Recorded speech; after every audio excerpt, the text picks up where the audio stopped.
everybody. It's time for another First Friday real estate webinar. This month, we really wanted to focus on home inspections. We think, well, we know that they are very important for both buyers and sellers. And no matter how many times you've sold a house, or if this is going to be your first time buying a house, it's really important to know the ins and outs of home inspections and the reports and what to do with that information.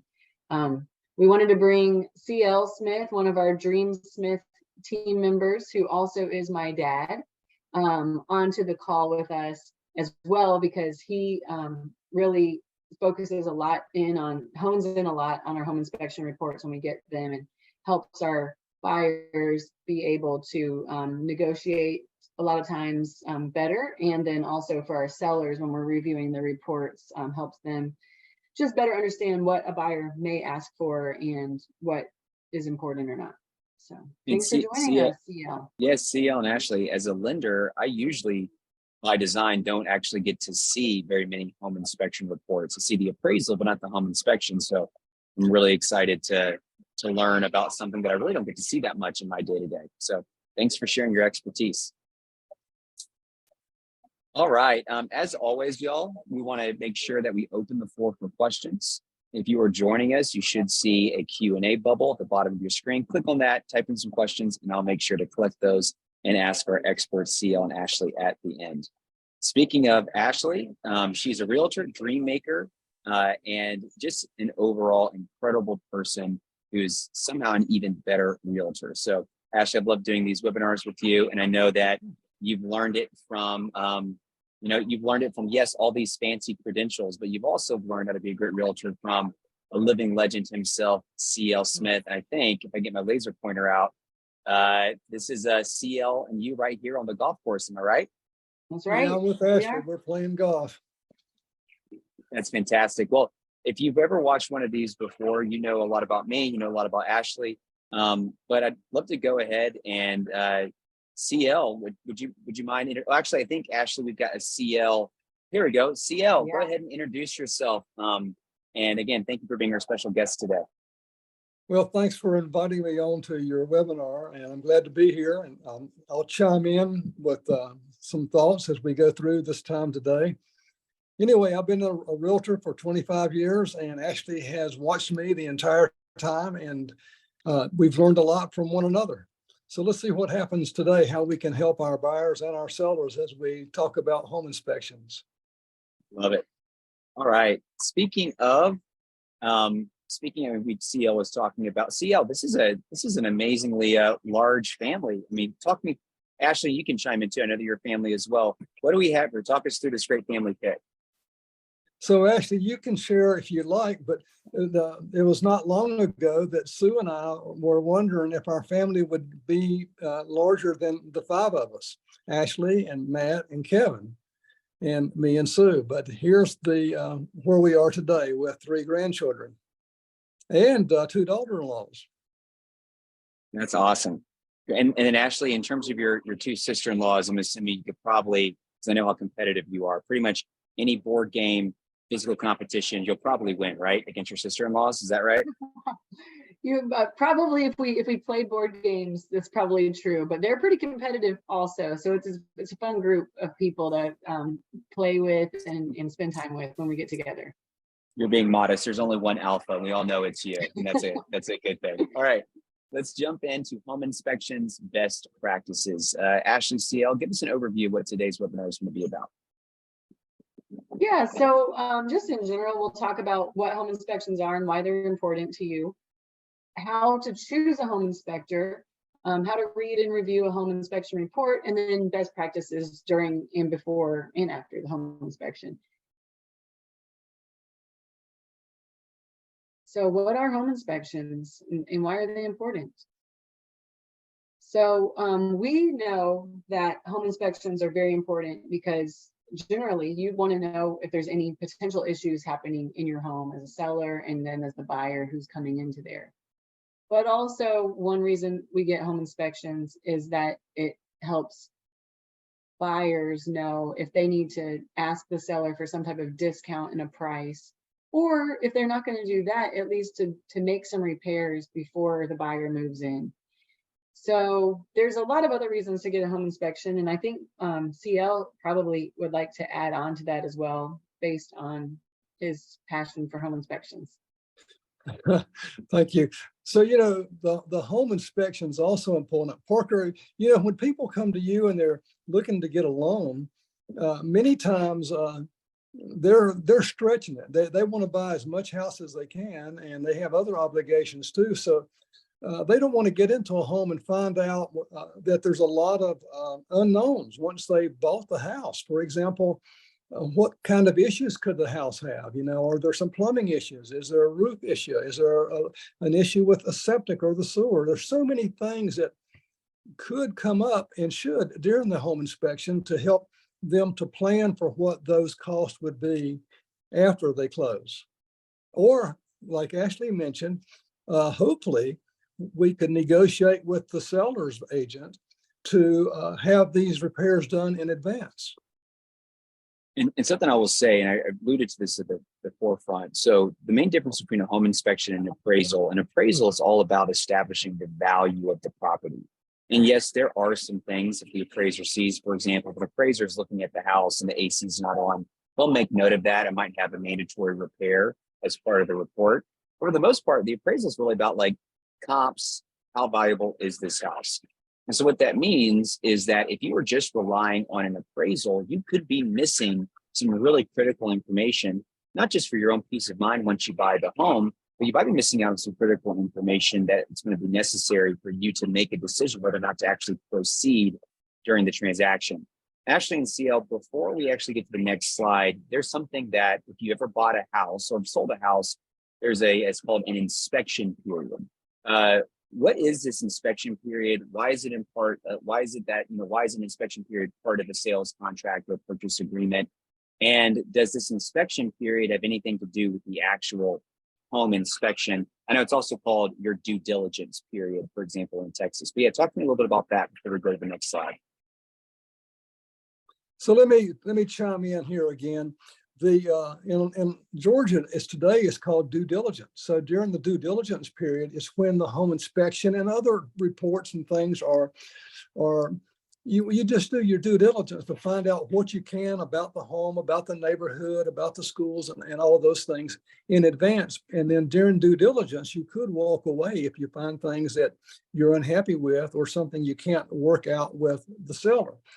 Parker, did you know that in some areas, not necessarily in Georgia, it could be though, that you can't get home insurance without a home inspection? I did not know that, no. So let me give you an example. Let's say you lived in South Florida and you were buying a home and you were wanting to get home insurance. Well, they're going to ask for several different reports. They want to know that the roof has at least 5 years of life left on it.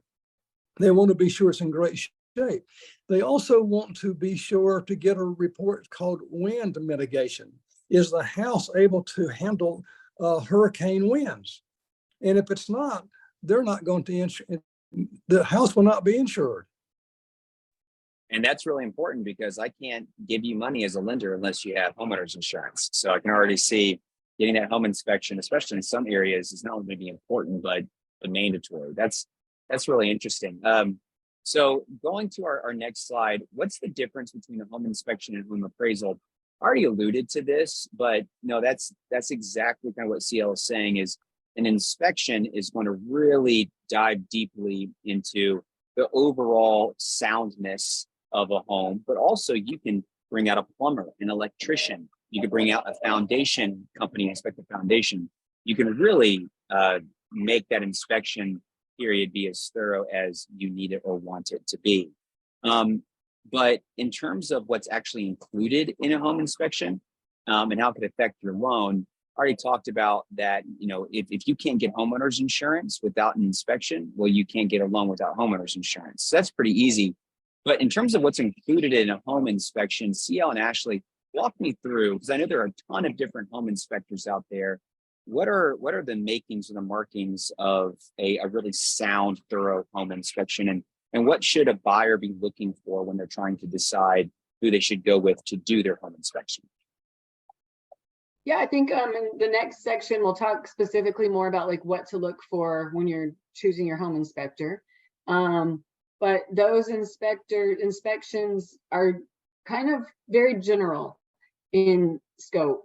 It's kind of like going to your general practitioner, your internal medicine doctor for your checkup.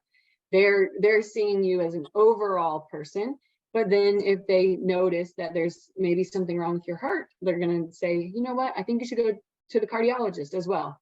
Or even if there's maybe something wrong with your diet and it's affecting parts of your health, they might refer you to a dietitian. Same with the home inspector here. They're looking at the home as general health over many areas of the home: electrical, plumbing, HVAC, foundation, the roof, etc. But then they will write in there if there's any type of thing that they're unsure of by looking at the house, something that's really hard for them to tell, or if they can see that there might be an issue, they're not the person who's going to diagnose that. They're going to ask you to get a more specialized inspector to come out. Parker, you're on mute, but. Well, so what might, I was just reading the slide. So what might a home inspector actually uncover? Yeah, what might a home inspector actually uncover?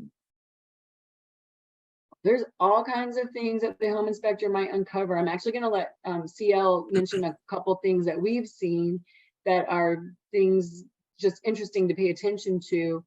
But what I want to focus on here is once we receive that report, what we'll do as your realtor and what your realtor should do is assist you as a seller in addressing any major issues. Now, by assisting, we're not doing the work for you. We're not telling you what you need to do. But we might say, hey, here's some suggested plumbers that you can reach out to that we trust and that we know can give you a good assessment of this plumbing issue. We will help the buyers assess if this is still a good house for them. We had some buyers recently who it showed that there was like pest or rodent activity in the attic. And so they had to decide, are we going to move forward with this house or are we not? And then if we are, what are the things that are going to be necessary for us to move forward? For example, asking the seller to have the pest company come out and get rid of the pests and then put an exclusion in place that makes sure or guarantees that those pests won't return. So then, will a seller do that? Or can we get to a nice middle ground, as CL was mentioning? But CL, what are some other things that you've seen in home inspection so that they can uncover that you might not have expected that they would uncover otherwise? Yeah, a couple of big ones that people really should be aware of is, I'm going to start with the plumbing system. And most of the time, the home inspector, he's in or she, and they're checking out to be sure the faucets aren't leaking and to be sure the toilet's tightened to the floor and that the water system's working as it's supposed to. But there's something that an inspector can't see. They cannot see the inner workings of the plumbing pipes. They can't see the drain pipes, especially is what I'm thinking of now. So as the water in your home, well, actually, do you have a slide just for this, for example, before I go there? Yes, I'm asking specifically in a home inspector what they might uncover in their right. That's so many times what they're going to uncover, they might uncover some loose shingles, some flashing up on the roof that's maybe loose or missing. They will look at the gutter systems to be sure that they're flowing as they should, because if they're not, you could have some foundation issues with water running down. They'll be doing tests to determine the moisture level, for example. If they have any thought that there could be moisture due to a previous roof leak or something, they'll have a meter that'll give you a reading of the walls or the ceiling. And if the readings were positive, then there'd be some other work that needed to be done to determine what the causes of the problems were. That's some things. okay, great, thank you. So yeah, and we'll get into more specific stuff as we go along here. So let's chat kind of just how we choose inspectors, or how you would choose them as a buyer or a seller. There's a number of items that you're going to want to consider, especially as a buyer. What does the inspection report look like? These are things that, again, your realtor probably would give you some suggested inspectors, and then at that point would show some sample inspection reports, because every inspector's reports are similar. They show you red flags and things that are definitely seem to be okay with the house. But the way it's laid out may help you as a buyer or a seller really understand the report better, or even help you come up with a list of possible repairs you want to ask a seller to do. So, like, are they providing you an electronic document that's easy to interact with? Are they providing you just paper version? So that's something you can ask your inspector. Actually, another thing too that the inspectors are doing, they're looking for things that impact the maintenance and functionality of the house. They're not really looking for cosmetic issues. You know, if it needs painting or if it needs new carpet. You know, that's obvious. When you're buying, you can see those things, but they're trying to help identify items that do need to be serviced, or that will eventually need to be serviced, so that you can keep an eye on them. Yeah. So this next slide about how much do you want to spend on a home inspection?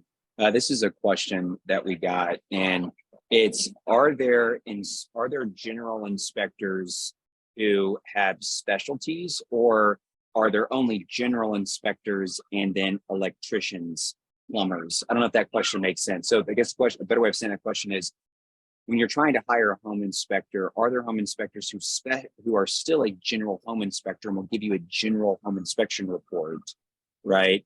But maybe they specialize in an area or specialize in a field, or are all home inspectors going to kind of give you the same thing, and then anything specific that you want inspected, you'll need to go to an electrician or a plumber or a roofer? Does that question make sense? Yes. Hey, Parker, most inspectors are going to be like what Ashley mentioned earlier. They're like a general practitioner in the doctor's office who can find if you've got issues. But if there is a specific issue, like, for example, if it's electrical or if it's HVAC, then the inspector is going to probably write in the report, by the way, I have some concern with this. It looks like it might be towards the end of its life, or it's not cooling as well as it should. You need to have an HVAC. I recommend, is what they would say. I recommend that you have a licensed HVAC contractor come out and check this out, or a licensed electrician to come out and check out the electrical box. But to answer your Gotcha, that question, makes sense. to answer the question of the viewer, there are some home inspectors who do have like a specialty. From my experience of home inspectors that I use in Georgia, the ones with the specialties generally would still recommend them to go to another specialist, because of they don't want any conflict of interest between what they inspected and then what they're providing. And also it's like, in a way, two different services. Yeah, that makes a lot of sense. Thanks, y'all. And then this slide right here is obviously $400 to $650. I've seen that kind of consistent in Texas. Looks like it's consistent in Georgia. Now, the next slide is about what types of inspection services do you need. We talked a lot about this already, but would love to kind of one of y'all to summarize again, like, all right, when we're talking about inspecting a home, what exactly are the different services? In your opinion, everyone should get done with their initial inspection? I'm going to let CL go first with his opinion. Ashley, you're going to have to take this. Oh, okay. So as we've already discussed, you never know what you're going to need. I mean, sometimes when you see a house, you can be like, that roof looks old. I think we'll go ahead and get a roof inspection done, schedule it at the same time as the other inspection too. Or from the seller's disclosure that they provide, you might know that the septic tank hasn't been serviced in an extreme number of years. And so you say, I'm going to go ahead and get a septic inspection. And we're actually going to talk more specifically about why those are so important later in this presentation. But there's all kinds of services. And so what you need is sometimes what do you care about? And sometimes it's what you already know you can see. And then other times it's based on what your inspector gives you on their report. We had some clients last year who, based on what they cared about, they said, you know, as long as the home inspection generally comes out good, we're also going to do specifically a mold inspection and a foundation inspection. And as long as those two things are fine, we will buy this house, right? But if they're not, then we're going to have the right to try to negotiate with the seller. So for them, that was what was most important to them. And so we knew what they needed based on what they cared about. Awesome. How about, does an inspector offer re-inspections? Ashley, I'll take this. Some do, Parker, but it's something that needs to be asked when the client is hiring an inspector, because some may not have the time to come back out. Others may come back out, but there may be $100 charge. I'm just giving an example. That's not the number that may be what they charge, but it's probably close. And what they would do, for example, they would come back out to be sure that the homeowner did in fact do the repairs that they promised to do before closing. That brings me to a question. I noticed sometimes in a sales contract, there will be repairs requested by the buyer. And as a lender, even though I won't look at the inspection report, I have to make sure that those inspections specified in the sales contract have been actually done. In order to confirm that these contractually mandated repairs have actually happened, do you have to have an inspector come out to sign off on those repairs, or can it be the realtor, your mom? Like, how does that work? Parker, I'll chime in again on this. Most people probably could have a good idea that it does work, that it's been repaired. For example, it may have been some flashing, or may have been some shingles that were replaced, and that you would be able to get a receipt from the licensed contractor who did the work to prove that it was done. It may be something as simple as, a toilet wasn't flushing. And, as the buyer, I could go in and I could check the toilet out and hit the handle. Sure, it's flushing now, it's working. So it's just going to depend on what the scope of work was. Yeah, that makes sense. That's good to know. So I guess my mom could check to see if the toilet's flushing. But right. If we have a major HVAC repair that's required, then obviously we'd want to receive. Okay, that makes sense. Next slide is things to consider about an inspector. Let's talk through the first criteria, credentials. What do I mean by that? And this is, again, when you're choosing your inspector, maybe things that you'll care about, these next few items. So credentials, just like you may want to choose a realtor over a real estate agent who's not a part of the board of realtors, you would likely want to hire an inspector who's a part of an association that shows you that they are held to some type of standard. And so this is an example of that. Here's a couple: the International Association of Certified Home Inspectors or the American Society of Home Inspectors.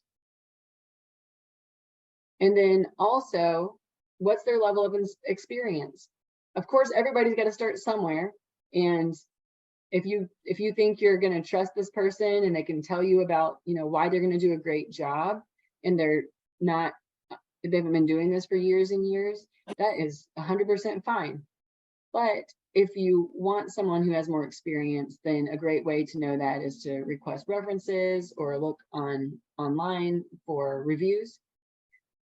Something that's really important for anybody coming in your house, also just to make sure that you're protected, is that they're bonded and insured, which will help protect you from any potential damage that may occur during the inspection.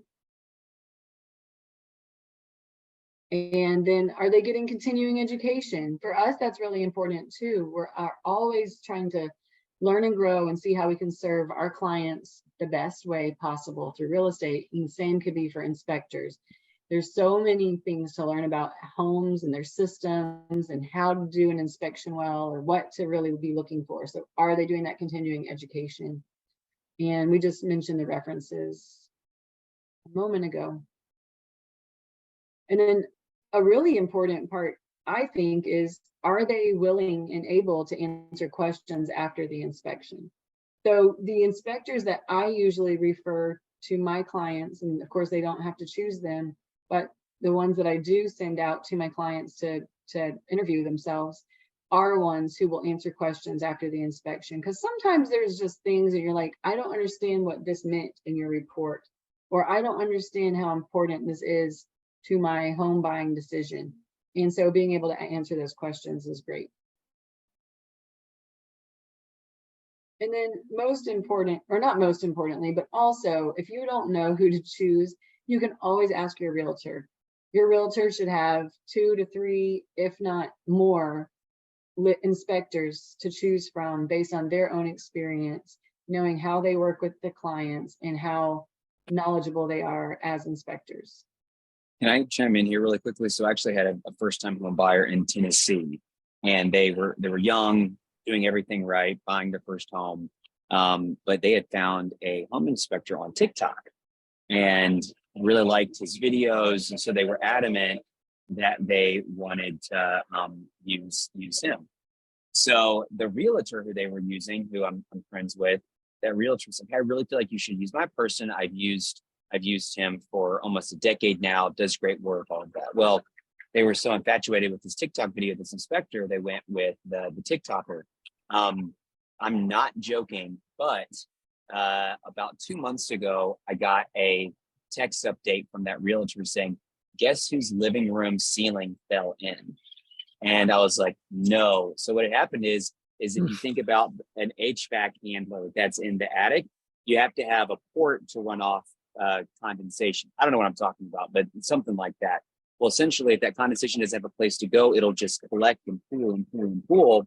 And so that's what had happened. And on the home inspection report, the inspector, the TikTok inspector, had put green next to that HVAC unit and just totally missed it. And so come to find out, this was a really inexperienced home inspector who was really good at making TikTok videos and being a self-promoter. So I say this because TikTok's great. You can learn a lot, like, how to make delicious hot wings at home. But in terms of what you should trust when it comes, or who you should trust when it comes to picking a home inspector, I would highly recommend trusting someone like CL or Ashley and for their recommendations over, for example, a TikTok video. Otherwise, your living room ceiling might fall on. Wow. Let's go ahead and move on to our best practices when we're actually at the inspection. All right. So first question is, can I attend the home inspection? Yeah.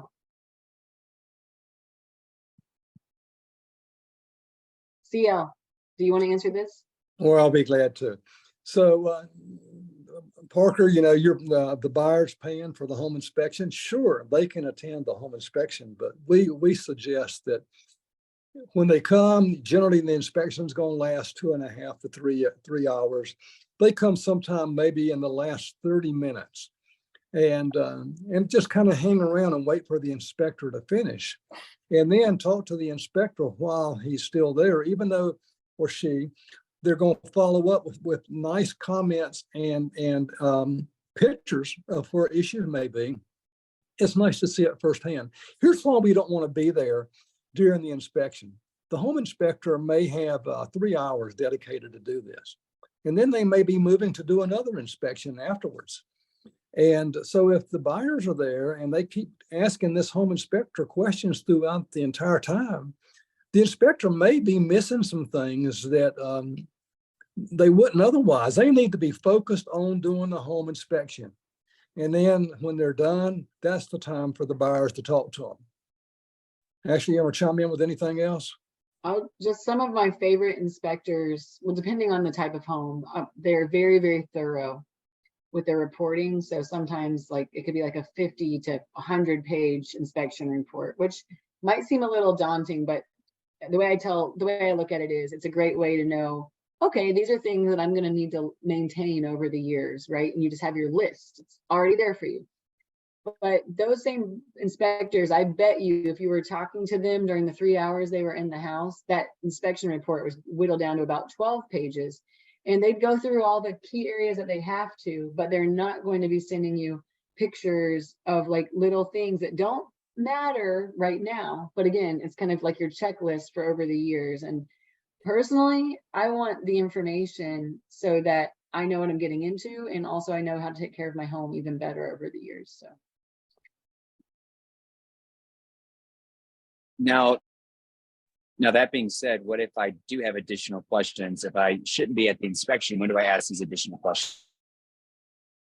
Yeah, and I think that goes back to when you're interviewing them and asking them, would they be available afterwards to answer any questions? So again, hopefully you're choosing somebody who will have that ability to talk to you if you have any questions. I know that all of the inspectors that we work with are available to answer our clients' questions as well as our own, like if we're asking on behalf of them.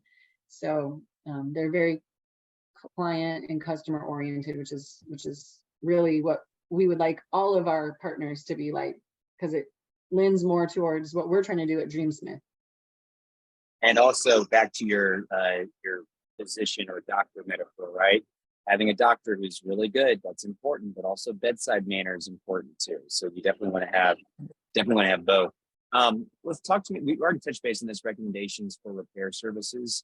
Like if a home inspector is making a recommendation for something to be repaired, will that inspector actually list out like, hey, here's an HVAC person I trust, here's a plumber I trust, or does that go back to the realtor on these more like specialty repair services? Usually the inspectors don't give a specific name or company that they recommend. And I think it does tie back into that potential conflict of interest.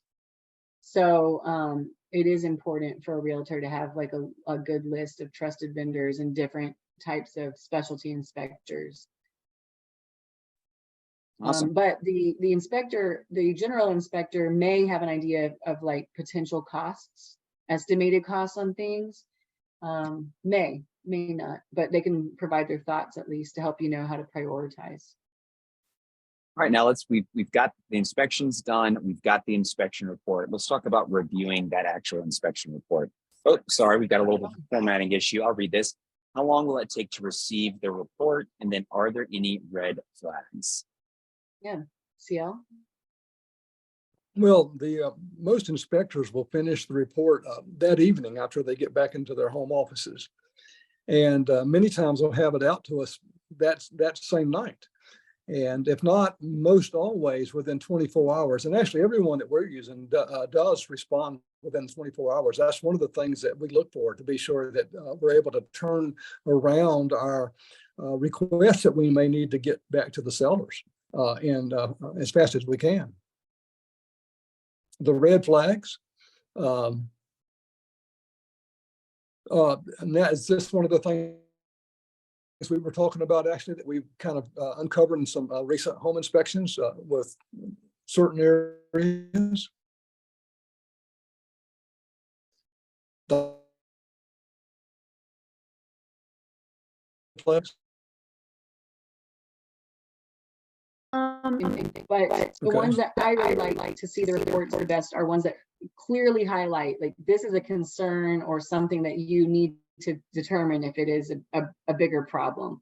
So we will be talking about some things that we have found have been bigger problems as we go further into the webinar. But yeah, it's really important that the inspector is calling out those things, because those are probably the ones that are really going to help make or break a deal for you and a seller. And actually, the reports that we get, the red flags are usually mentioned on the very first page or two, on the first couple pages, and they'll be, you know, like in an outline or bullet point format generally, and it'll be written in red. Say, you need to check this. There's a concern about the pressure release valve. You got too much water pressure in the house. Many different things. The HVAC system is at the end of its life. This needs to be addressed. Those type things. One thing that I recently did a home inspection for a home that Missy and I did not purchase. We ended up deciding to build in her parents' neighborhood. But one thing I loved that the home inspector did for the home we didn't go with is after he had his report, he had a screen sharing software, and he actually, along with the report, sent a video recording of him breaking down his report and kind of highlighting and giving a voiceover narration. Like, hey, there's a lot of yellow and red here. In my opinion, here are like the real critical red flags that should, in my opinion, be a do not pass go, do not collect $200 if the sellers refuse to fix. And that was really, really helpful. Now, in terms of, I don't know what's going on with the formatting, y'all, my apologies, but are there any expensive repairs required? And then let's talk about various terms in the report. Yeah, so I guess Parker, really similar to your experience with Missy just then that you just had, that those kinds of conversations with the inspector or even on the report should show you if there are going to be anything that's quite expensive to take care of. So that's going to be really important to you as a buyer, and it sounds like that might be a reason you guys didn't choose to move forward with that home. However, sometimes you can negotiate with sellers to either reduce the price significantly on the home. We had that happen last year with one of our clients, that was a very significant price reduction after we got the inspection. Sometimes the sellers will agree to take care of the expensive repairs beforehand. And then sometimes, depending on the type of loan, and Parker, you might want to speak to this too, as long as it's not something that's going to impact the buyer being able to move into the home, the sellers may just provide some type of concession as a closing cost at closing. So then the buyers have that cash to be able to take care of it themselves once they own the home. I do want to chime in on that from lender's perspective. So a lot of times you will have sellers who are like, hey, I don't have enough time, or I don't have the cash to actually fix it before we close. Can we just fix it after closing? There are sometimes you can do that. It's called holding repairs in escrow. I'll let you know, though, that if at all possible, you should really avoid that because it can make the post-closing experience very stressful and confusing. And sometimes if it's something that is mandatory, so whenever you're getting an appraisal, sometimes you have something called lender required repairs. And oftentimes these different repairs that the seller is wanting to fix post-closing, repairs in escrow, actually have to be done. And then you can run into, let's say the seller is already giving you X amount of dollars towards closing costs, where there is a limit, depending on how much you're putting down, there is a limit to how much a seller can actually contribute towards closing costs. So just make sure that you're not just in constant communication with your realtor who's going to be negotiating these repairs and or financial contribution from the seller to you, but also make sure you're looping in your lender, because the seller might agree to the moon and more, and you won't be able to do it for lending purposes. And that goes back to a continual theme in most of our webinars, which we haven't really talked about in this one, but it's the importance of the partnership between the realtor and the lender as well. And because if there's that communication happening between both parties, then that helps the buyer out a lot and the seller, just to make sure that things are going to happen correctly and there's no surprises the day before closing that may push off the timeline a little bit. Yeah, and Ashley too, I mean, I think people would probably be shocked to see just how much you and I text about a transaction when it's happening. And we'll talk on the phone too, obviously. I mean, at the end of the day, we're not just millennials. We do know how to talk on the phone, not just text. But it is so important because I think that's what's made our transactions go so smoothly, knock on wood, is you and I mean, we're working with the buyer right now who this person's selling their house and is going to want to buy a new house. And they technically still haven't even gone under contract with the house they're trying to sell. And they have not gone under contract with the house they're trying to buy. And you and I are still communicating multiple times a week just on the pre-approval process. And so that is just so important to have that lender realtor team, because borrowers, buyers, sellers, if your ears are burning during those 30 to 45 days, it's probably because your lender and realtor are talking about you, but it's because we love you and we want to see your house be sold and we want to see you successfully purchase a new home. Let's go on to our next slide or next section, which is all about key items that are covered in the home inspection report. Number one, we've got condition of the roof. Yep. This kind of speaks for itself. Every house has a roof. I've never seen one without one. well, I've never seen a house that someone is going to live in without a roof. And you want your roof to be in great condition, without leaking, without holes where it's leaking, without shingles that are falling off. And so the roof is a really important part of your home inspection. Again, the general inspector is going to look at the roof very generally, but if there's any concern, or if you know the roof is older, it's definitely worth having a specific roofing company come in and take a look at the roof as well during your due diligence period. CL, why don't you talk about this one? And your slide is coming later on down the. All right, Ashley.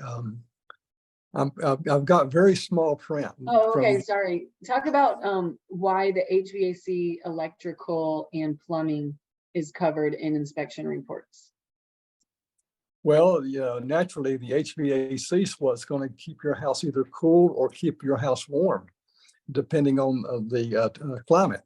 And so you want to be sure that that's functioning well. And one of the things the inspectors will do too is they'll know what the date was that the product was made, and the furnace or the air conditioner.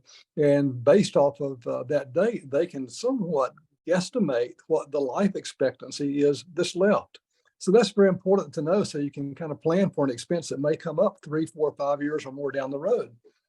The electrical, is well, we're going to someone's changing slides. So the electrical is important, and one of the things they'll do is they check all the outlets in the home to be sure that they're wired correctly, and there's a tester that's available to do that.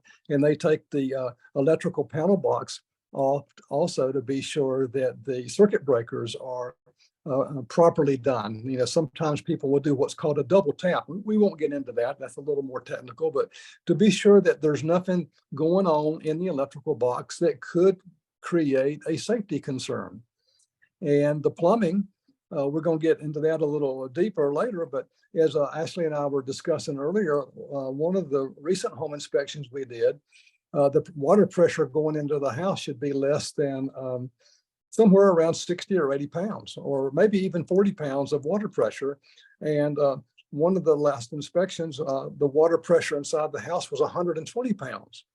Well, a lot of people say, that's great, man, my shower's going to be a lot stronger and I'm going to really be able to fill the pots up quicker or the bathtub quicker. But when your water pressure is too high, that could cause the seals in some of your faucets and things to break or cause leaking. So you don't want too much pressure, and the inspectors they can determine if that pressure is where it should be. I just wanted to say something here, Parker and CL. CL is a really integral part of my team, and one thing he does a lot for me, or for me, it's turned into for me because I'm so overwhelmed with everything.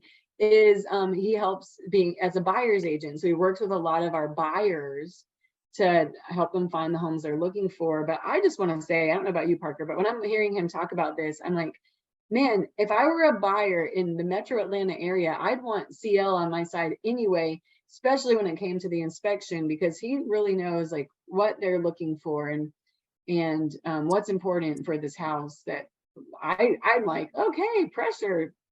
So CL, no joke. I was my wife and I were working at a coffee shop today because we've got something right after this webinar, and she just texted me. She goes, "Hey, is the webinar still happening?"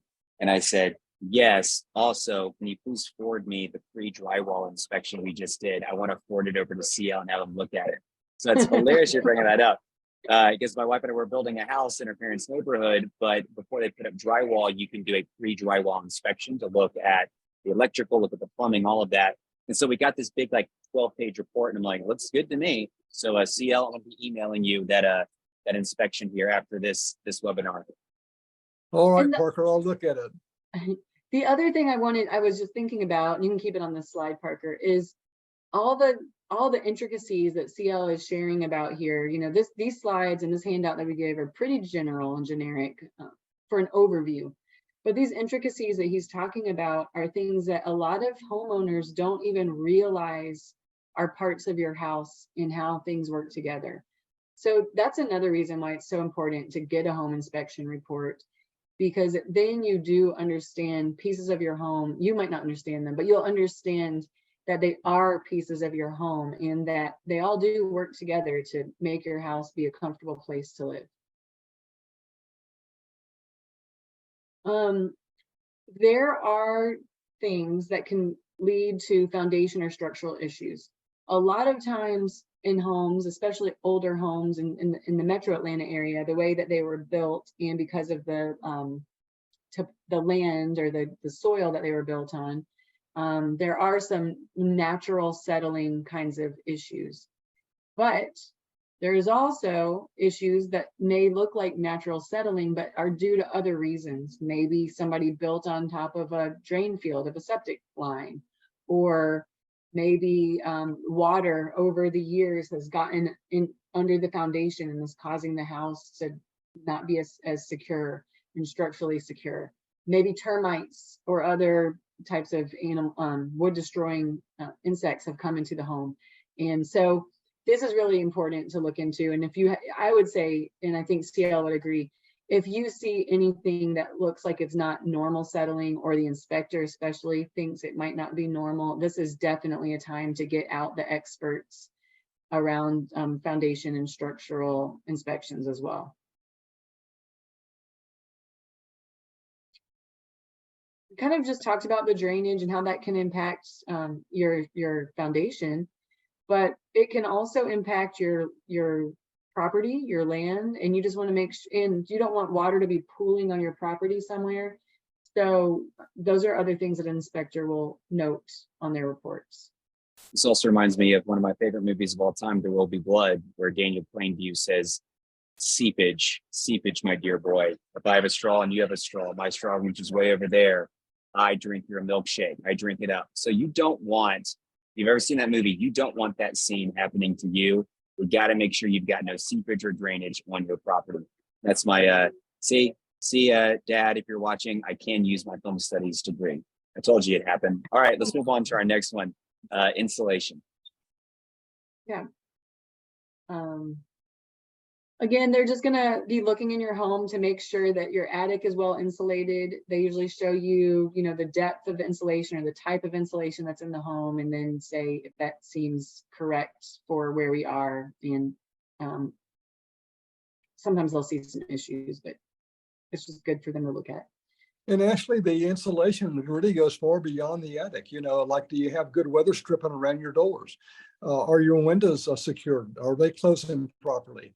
Are your are your light switches? I mean, and your electrical plugs, where they are in the wall. Sometimes they're on the exterior wall. Well, they always are on one wall at least, in the rooms that have an exterior side.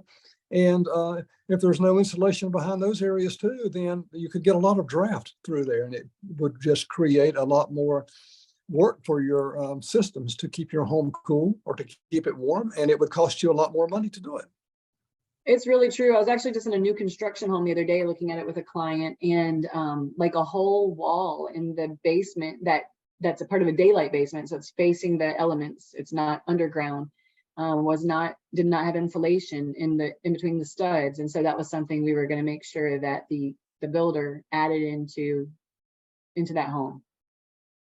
Awesome. All right, let's go to our next section. After the inspection, best practices. So one, should I get a mold inspection? Yeah, and these will go through like maybe a little quicker, because I think we've addressed a lot of these until we get to CL's extra special slides that we want to like bring up as something that you might not recognize as a buyer or a seller.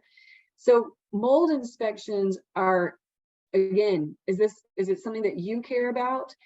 Get a mold inspection. Is it something where the inspector noticed that there might be some like extra moisture in the home that shouldn't be there? I would recommend getting a mold inspection. Mold can really impact your health and your family's health. And it's something that's often not seen, but can be detrimental. So it's important just to be aware that it could be there, and then determine if you want to get it based on what your requirements are. Awesome. How about maintenance practices and recommendations?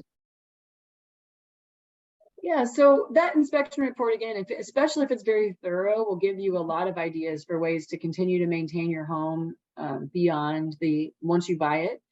And then what we recommend is that you download an app or some other resource that will help you keep track of things that you should do regularly to your home to make sure it's maintained well, so that when you can enjoy it while you're living there, but also when you're ready to sell again, you can feel really confident that there's nothing major is going to come up in that inspection report for your new buyers. Hey, Ashley, some of the inspectors actually have a page or several pages with an outline of those maintenance things that the homeowner should be reviewing on a regular basis. That's so true, and it's really helpful. That's an example of an inspector who's really customer focused and wants to make sure that they're not just doing the inspection, but it's more of a lifelong value. Ashley, Yeah. because we've got, because we have such a thorough handout, are we okay? Or now, is this the beginning of CL's special slides? Yes, yes. Yes, great, awesome. Let's jump into these. So Parker, I want to ask you a question. Do you know when they stopped using steel pipes, cast iron pipes for plumbing drains in homes?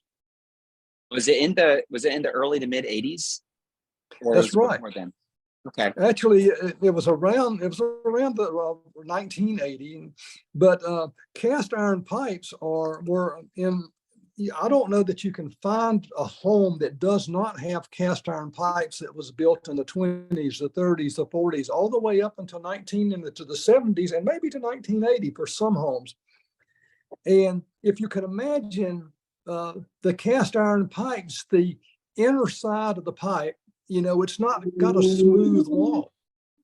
Today they use the white pipes, they're PVC, and the inside of the plastic is very smooth. So the water and the waste from the toilet and the drains and the disposal can flow very easily to the septic system. Well, what happens with the cast iron pipes over time is they start rusting on the inside, and they will break down. And so a lot of times people say, oh, I'm not going to check that because the homeowner said they're draining well. And when the inspector came and flushed everything and ran the water, everything's working fine. But imagine a pipe the big drain line that might have had a 4-inch diameter inside the pipe. And over years with the rust that started and all the particles that's gotten stuck to it and all, you may only have an inch of drain.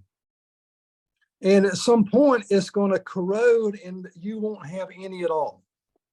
So here's my recommendation. It may cost an extra $400, but if you're buying a home that's got cast iron pipes, you need to hire a plumber, and the plumber can come in with a scope and they'll run a scope down. I'll see the picture of the house here and those yellow stacks going up to the roof. The plumber will actually, and by the way, those vent stacks is what allows air into the pipes so that the water can flow through without bubbling and just it'll flow all the way through and carry things out the way it should. Without the air, that can't happen. But anyway, they'll get on the roof most always, and they will run the scope down, and it'll go all the way down to the plumbing system, and then it'll go underneath the house. And a lot of the drains are going to be under the concrete slab, right? So they're going to be running that scope. And when they do, most always, if it's got cast iron pipes and the house was built in probably even in the 60s, they're going to find areas where the pipes are already starting to crack or the pipes already stopped up. And many times they'll find that water is just sitting in the pipes. And the reason it's sitting there is it can't flow out that easily. It's just taking a long time to get out. So long story short is, and also, by the way, we actually had a client in Memphis, Tennessee once, and the house had cast iron pipes. And the pipe from under the house to the sewer line in the street had corroded and broken, and tree roots had started growing through it, and they had to come in and replace all those pipes. We were just looking at a house recently where the seller didn't disclose it, and they had to have known. Because if they had flushed their toilet more than 4 or 5 times, sewer would have literally been backing up into their bathtub and into their shower basin. And my client had spent $400 to do this work. And if they had have known that this was a problem beforehand, they wouldn't have spent $500 for the home inspection and another $400 for the scope. Well, so see, that's actually one of the main reasons we walked away from the house that we didn't buy. Was it was built in the 50s, beautiful home, but it had cast iron and clay pipes. And the home inspector that we used, he did offer scope services because he was also a plumber. And sure enough, we saw tree roots had broken some of the clay pipes. We had some pretty bad corrosion in some of the cast iron pipes underneath the master bath. And yeah, that was one of the main things that there were other issues too. That was one of the main reasons we walked away from that house. And I'm sure glad we did. And I'm also glad we did that inspection. All right, Parker, that's key. So what we will always do as real estate agents, as realtors, Ashley and I, we will always encourage any buyer who's buying a home that's got the older pipes to scope them. Because you could spend $30,000 or more just getting it fixed. Those are real numbers. I just heard someone recently, I was at breakfast Thursday morning, and he said his cousin had to spend $30,000 to do a pipe replacement in their home because of that. Brutal. All right, now what if the property has a septic tank? So a lot of times, and you should have it inspected. Should always have it inspected. And depending on who comes out, it should always be a licensed septic company, someone that the county that you're in has approved as one who can come out and repair septic systems, which could go as far as putting in new leach lines or put in brand new systems if you're buying a new construction home. So get someone that's licensed to do that. And so you want to take the lid off, and then they're going to check to be sure that, most importantly, the level of the stuff in the tank, which is going to be a combination of sludge and scum and water. And the heavy material will all be laying on the bottom of the tank, and the scum will be up at the top, but it needs to all be below the inlet. So when the lid's off the tank, and you have someone go inside the house and flush the toilet and run the water, you'll see the water running in and you'll see it dropping down. And by you mean the inspector, right? The inspector. I would be there looking myself, is why I said me. Right. So let's talk about why this is important to do a real separate septic inspection versus just the normal inspector checking the septic tank. If you can just give like a simple overview of why that general inspection is probably not sufficient most of the time. Well, because we want to be sure that the water is flowing out of the tank into the yard and into the leach lines. And if it's not, there's a clog somewhere. It's clogged up and it's going to be beyond the septic tank. And so we want to be sure that it's not clogged up, and we want to be sure it's working well, because if not, then there's going to possibly need to be a whole new fill line put in, leach line. Yeah. And see the line running out in the picture there? It's called the drain field. We want to be sure that the drain field is working properly, and a good septic inspection can probably determine that it is. Great. Yeah. Parker, did we get any other questions during the webinar? Yeah, so we got one more, and that is whenever you are trying to find or hire an inspector, how important is it that the inspector you are hiring lives close to the property you're trying to buy, or at least is familiar with the area? Well, I would say in general, an inspector is probably not going to be inspecting the house if they don't live close to there, because they've got lots of clients or lots of homes that they've got to inspect.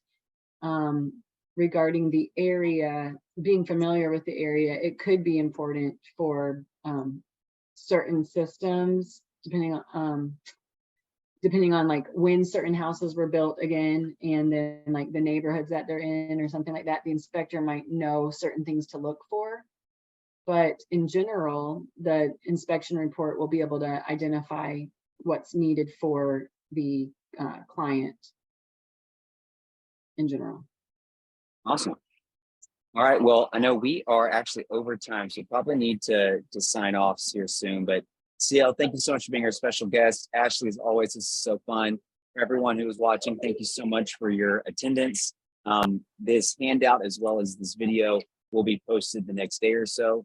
Otherwise, you'll have a wonderful month of July. This is Parker Couch, Ashley Smith, CL Smith, coming at you with another successfully completed First Friday Real Estate. Talk to y'all soon. Bye. Thanks, everyone. Bye-bye.